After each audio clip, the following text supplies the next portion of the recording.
Salam müəllimlər. Bugün sizlər üçün məntiq xətalarının izahını verəcəm. İzaha keçmədən öncə nəzərinizə çatdırım ki, davamlı izahlardan faydalanmaq üçün kanalımıza abunə olmağı və bildirimləri açıq saxlamağı unutmayın. Başlayaq. İlk məntiq xətamız həddən artıq ümumiləşdirmə adlanır. Deməli, bu nə deməkdir? Bir-iki nümunə olur ki, onu bütün qrupa aid etmək düşüncəsidir bu. Nümunələr də verilib. Əlavə sizə yenə nümunələr deyəcəm, daha rahat başa düşəsiniz deyə. Deməli, taksi xidməti üçün Toyota Prius markalı avtomobillər istifadə edən müştəri yolda qəzaya uğrayır və bu müştəri səhv mühakimə yürüdür ki, bu qəza ona görə baş verdi ki, maşının markası Priusdur. Deməli, bütün Prius markalı maşınlar təhlükəlidir.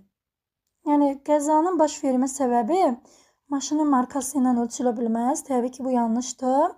Doğru əsaslı mühakimə belə olmalı idi ki, hadisə sürücünün ehtiyatsızlığından baş verdi. Bundan sonra tətbiqdə sürücünün dəyərləndirmə səviyyəsinə baxmalıyam. Yəni, müştəri əsaslı mühakimə olaraq bunu deməli, yürütməli idi.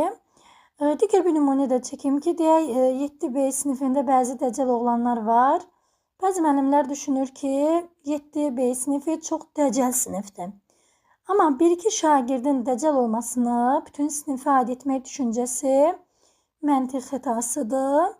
Ona görə də doğru mühakimə elə olmalı idi ki, 7B sinifində dəcəl şagirdlər olsa belə, əslində 7B sinifi yaxşı sinifdir.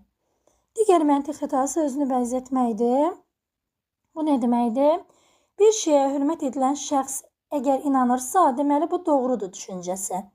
El arasında buna bəhsə girmək də deyilə bilər. Yəni, bir nəfər onunla məşğul olursa, daha hörmət edilən şəxs, nümunəvi insan, deməli bu doğrudur düşüncəsi.